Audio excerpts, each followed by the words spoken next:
A very good morning, afternoon, or evening to you, wherever you might be, and a very warm welcome to a somewhat huskier than usual edition, the ninth edition of our show, The Three Misses, which we abbreviate to the Three M's, the show in which we peel back the layers of misunderstanding and misinterpretation that lead to misinformation. My name is Ian Ingalls, and as ever, I shall be your host.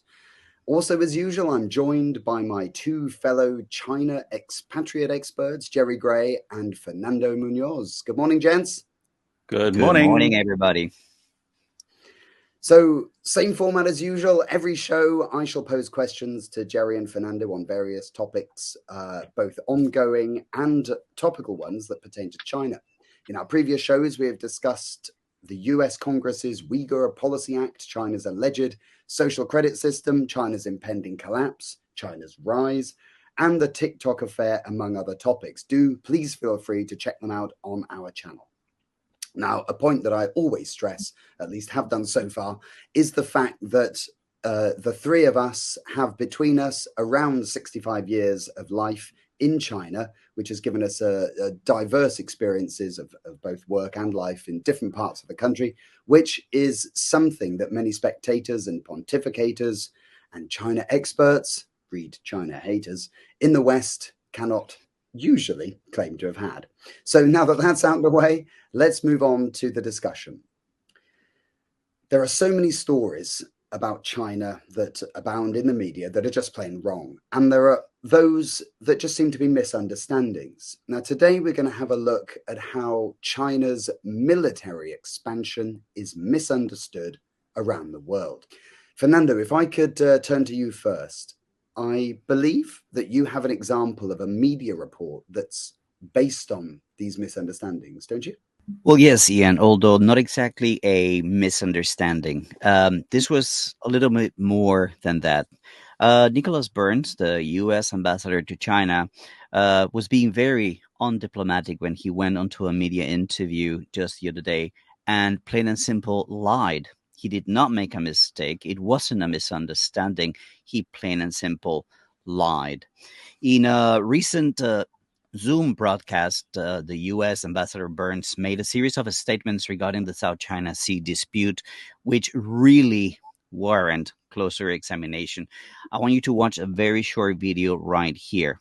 That the International Court of Justice, which is the relevant legal body, ruled in July 2016 decisively in favor of the Philippines. And so that territory is the sovereign territory of the Philippines, and that China's legal claim to it, has no basis in international law. The thing is, the distinction between the Permanent Court of Arbitration, of the PCA, and the International Court of Justice, or the ICJ, is pretty significant in the context of the South China Sea. This dispute is really relevant to the UNCLOS. The ruling that was mentioned by Burns was made by the PCA, not the ICJ. And this matters because unlike the IPJ, the PCA is not a principal organ of the United Nations, and it does not have the same jurisdiction or authority as the ICJ. Consequently, the rulings by the PCA just do not carry the way of international law in the same way that the ICJ rulings do. That's the first things to say there. Nicholas Burns knows this for sure, but he has chosen to lie. But he goes even further. The PCA ruling does not unequivocally confirm the Scarborough and the Second Thomas Shoals as sovereign Filipino territory. Extremely important to remember that. The United Nations Convention on the Laws of the Sea, or UNCLOS, which was the framework given to the PCA in order to arbitrate, was asked to arbitrate specifically about the use of resources, not the sovereignty of a state over the land or the territory. That ruling that Burns is talking about is not about territorial sovereignty. The PCA's ruling pertains primarily to maritime rights and entitlements under UNCLOS rather than territorial sovereignty.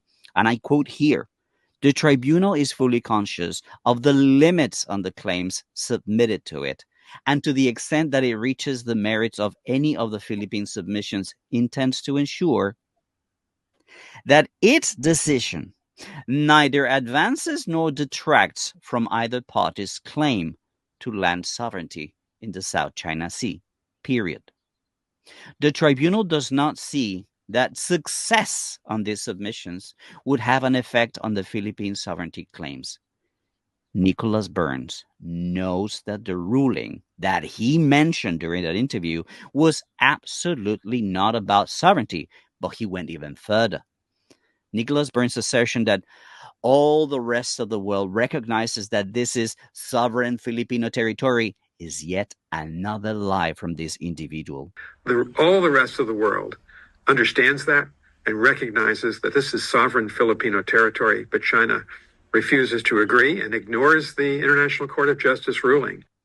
Back in 2020, the United Kingdom, France, and Germany all together issued a joint note verbale to the United Nations, stating that they take no position over the disputed territorial sovereignty to naturally formed land features and to areas of the continental shelf in the South China Sea. The question is, why would they say that, Ian? Because that territory involves not only the PRC and the Philippines, but also Vietnam and Malaysia. And once again, Nicholas Burns, the American ambassador to China, knows this.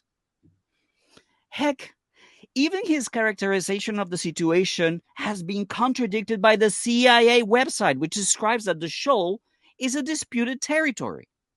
But listen, enough of this sorry excuse for a diplomat, okay? The fact is that the Philippines have infuriated China by illegally landing a craft on a pristine shoal. By failing to remove it after 3 different presidencies, Estrada's, Aquino's, and Duterte's promised China they would remove it. And now by attempting to expand the outpost outside the ship by building barracks. This is the truth.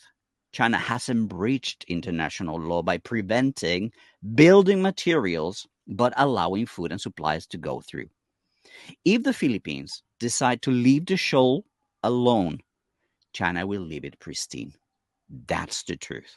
Wow, well, that is very different to the media reports that I've been reading, which talk of China's aggression, or at the very least its assertiveness, as though being assertive somehow were a negative trait. Jerry, could I bring you in, please? Do you have anything to add to this reef story? Yes, Ian, I can add a few things. Many people think that China has militarized several islands which are disputed, but that's also simply not true. What they've actually done is they've added an airstrip to only 2 islands. But because many different names are used, we have a tendency to think there are many islands or many island developments. So, for example, we often hear that China has developed Mischief Reef. It's developed Meiji Jiao, or even Panganiban Reef, but they're all the same place. And it's the same with Subi Reef, Zamora Reef. Maybe we've heard about some development in the Spratly Islands too, and they are all just 2 developments using these different names. So it's very confusing. In 2023, there were several reports that China was building an airstrip on Triton Island in the Paracels. They call it a disputed island, which it isn't. China took control of it in 1974 from Vietnam after a naval conflict. There's no dispute. It's China's island. And if the US wants to argue that point, they might want to look at how they arrived in Guam, Okinawa, and many other places, including Hawaii. So what's good for America in its history surely must set a precedent for what China has been able to do in its history.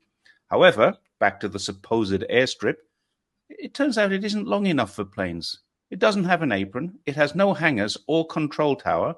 Several real experts, military experts, have looked at it and said, that's not an airstrip, at least not for military planes. So the first mention of this apparent airstrip was reported in 2015 when AP said it appeared China is building a third. In fact, that was 9 years ago, and it still isn't an airstrip. And we know that China can do better than that with infrastructure. So if they wanted to finish an airstrip in the Paracels, they would have finished it a very long time ago. Now, the other two, they are on Fiery Cross Reef and Subi Reef. Now, admittedly, Fiery Cross Reef is very near to Vietnam, but so is Hainan Island, where you live, Ian, and that's never been under dispute. The waters are disputed and have been for centuries. And this is something that can be addressed by UNCLOS, but no one's taken this to the convention because I think they'd all rather just let it be and let the neighbors sort it out.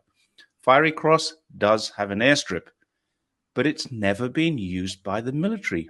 Even the BBC, normally not a great friend of China, made a big song and dance in 2016 when one military plane did land on Fiery Cross Reef. It's also known as part of China's Nansha Islands, Southern Sand. By the way, the reason for landing 8 years ago was because 3 people on the island needed airlifting after an accident. Now, with that exception, the airstrip has never seen a military aircraft. So we need to put the South China Sea's so-called military expansion into a context. There are 2 airstrips. China says they are for civilian use. They are for helping with innocent passage, and they've never been used by the military except for one incident almost a decade ago. Well, that's very interesting to hear, but it certainly also makes sense. I mean, as you just said, I live on Hainan Island, and there's already a fairly large military presence here. So I'm guessing that they probably wouldn't need military bases just a couple of 100 miles away. You know, if they have all the kit and caboodle here, the airstrips, the naval docks, and the submarine bases, etc. And it makes sense, I think, that China hasn't expanded outwards because its navy is largely defensive. But in order to function, then it would need listening posts, observation posts, communication stations, and things like this on the islands that they're developing.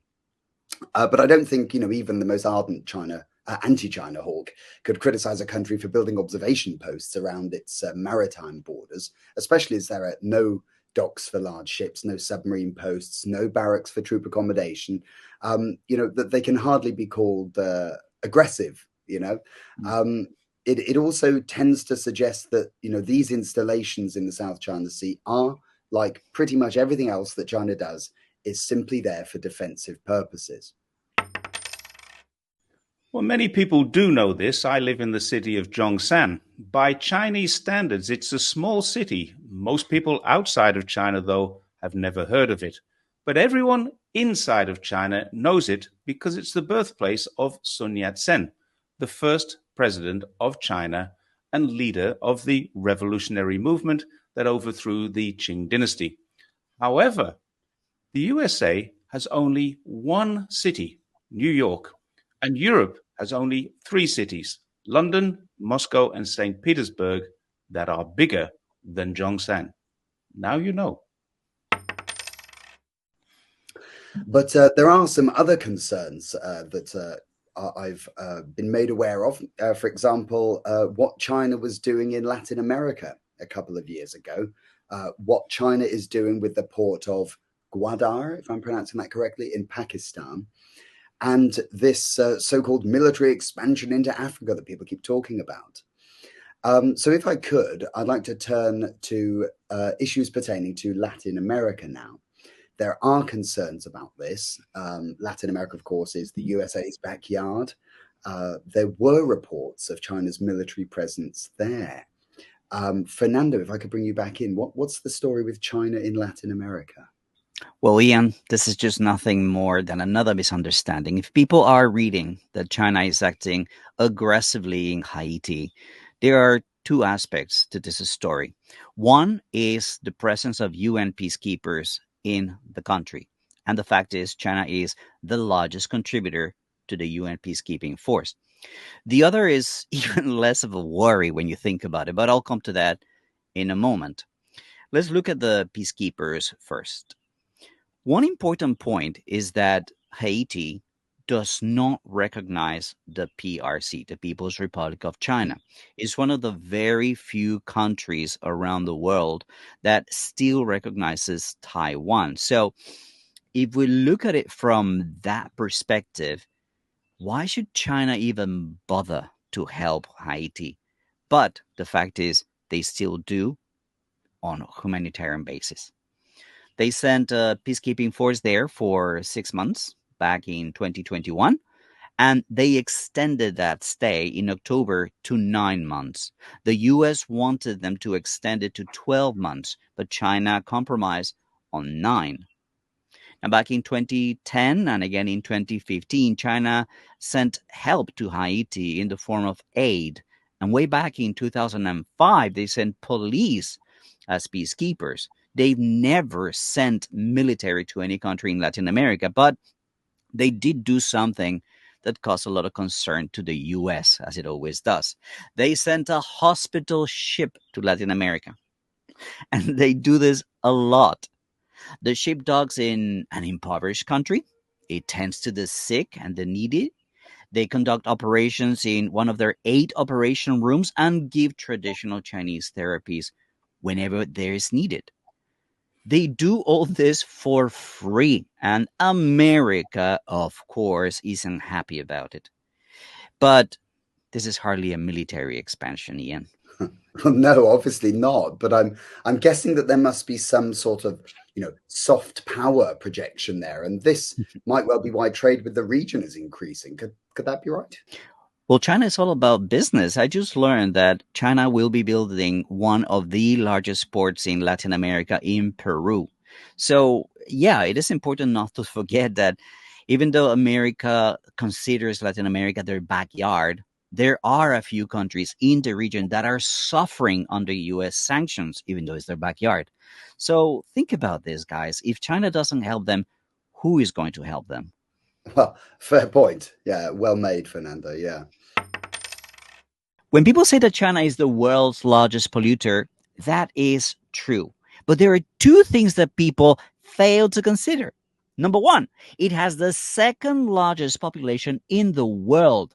That's the first thing to consider, right? But it is also, by a very large margin, the largest manufacturer in the world with, for example, more steel production than the rest of the world combined. So when a per capita emissions table is presented, China doesn't even appear in the top 20. Guess who appears in the top 6? Canada, Australia, and the United States. They make nothing but weapons, but pollute like hell. And now you know. So, Jerry, turning to you again, what's going on or what's been happening with the port of Gwadar in Pakistan? I mean, this one must be one of military expansion, mustn't it? Once again, I'm going to need to disappoint you. China builds ports for trade. Gwadar is no different to Hambantota port in Sri Lanka, the one that many people mistakenly think was seized by China in a debt trap. It wasn't. It was leased for 99 years for a fee, which allowed Sri Lanka to profit from it. Or the deepwater port in Lagos, Nigeria. The reports we see about these ports, they're all the same. The US commissions, I guess is the correct word, media, to write negatively about them. And the favorite words that they use are modals. China could do something. China might do something. China may use these for military purposes. And the problem is, if you take a look at any of them, they're container handling ports, which even a 15-year-old kid can tell you serves a different purpose to a military port. Yes, for sure, they could be. And if the US had built them, they would no doubt be used for military or dual purposes. But I'd challenge anyone to show me a report where any of these ports have been used for this purpose. So once again, pure projection from the US on what it would do if it controlled the ports. And the truth is, Chinese military vessels don't visit other countries generally. They remain relatively close to home. They travel outside the region if they're involved in military exercise, as they used to do with countries like Australia when our countries were friends. And now they still do with Iran, Russia, where connections through the Shanghai Cooperation Organization exist. But let me point out one thing. We could do a did you know on this, but let me just tell it anyway. Unlike the international community, China has never entered a military alliance with any other country. It's only entered trade alliances. There's no Quad, there's no Five Eyes, there's no AUKUS or ANZUS. And what does that tell us about China's military expansion or their objectives? Well, what you've laid out does certainly seem to suggest that China's motive, if you like, or its only motivation for this is seeking trade and cooperation with the world, as opposed to conflict, which is often accused of. That's correct. China, if you read anything they put through their official channels, has only ever talked about cooperation, and it places that way above conflict. So some people might choose to disagree with that. But if they read what China says and then look at how China actually acts rather than how China is reported to be acting, they will see a different story. It's whether or not they want to believe it. Okay, so now we know there's no military expansion and there's never been any move by China to take over any other country. We do know that in 1979, China had a brief conflict with Vietnam, but it was over in around 3 weeks and China left.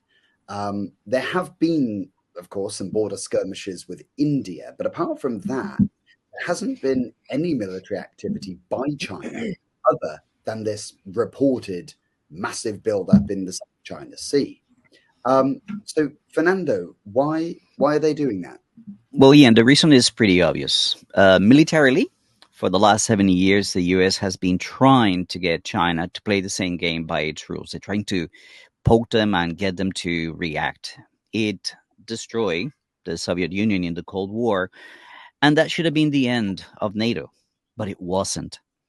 And what we're seeing now is the result of that expansion in the European theater, now in the Ukraine. America went to war in Korea and Vietnam, which were both actually, if you look at it, proxy wars against China and communism. America tried to impose its systems in Afghanistan, in Iraq, Syria, Libya, and they has also been responsible for regime change in a very large number of countries around the world, all in the name of bringing peace and democracy. Now, let us all remember also the reason for the disputes on the Indian border. These were caused because the British, when they left, they drew something called the McMahon Line, and they took away parts of China to give to India before they left the country. That has been a bone of contention for more than 100 years between the two countries. Now, India and Pakistan have similar disputes because of another line, the Radcliffe Line, which was drawn back in 1947. So this could be an entire episode in itself. Yeah, but let's focus here. Representatives of the Republic of China refused to accept the McMahon Line because it took away part of Tibet. But here's the thing. Tibet had no right, despite being part of China, to sit in on those negotiations. So these are not PRC issues. They go back a lot further. Now, in terms of trade, the US doesn't like the way China has grown and sees China now as a threat. We're often told, that America allowed China into the World Trade Organization in order to be able to bring China around to a more liberal system. And now the US is forced to acknowledge that this has failed. They have their own system, they're happy with it, and it's proven to be better. Now, the United States occupies both Japan and Korea, both near neighbors of China, and it is expanding military bases in the Philippines and Australia. It has also parked 2 carrier strike groups in the region, and their military aircraft constantly fly into the border regions of China, something that we have never seen China do to any other country, but they get to do it with impunity.